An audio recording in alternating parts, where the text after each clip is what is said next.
tujitayarishe na ibada nyingi zaidi kuliko tulikuwa tukifanya nje ya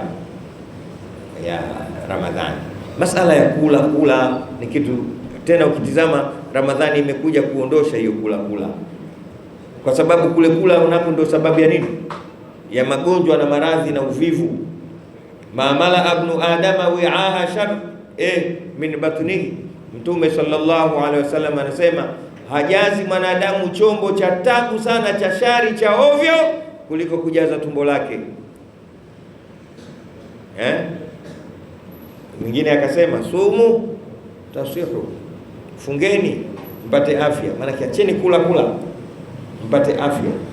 Sasa kukaa cha ajabu mwezi ambao kwamba unatakiwa usile, wewe ndio unapanga mipango. Sasa hivi bajeti, na ngoja nipange bajeti yangu, itakuwaje bajeti ya Ramadhani ya mwaka huu? Usiniguse kwanza, usiniguse, Ramadhani inakuja. Watu tusiambiana tusigusane, usiniguse.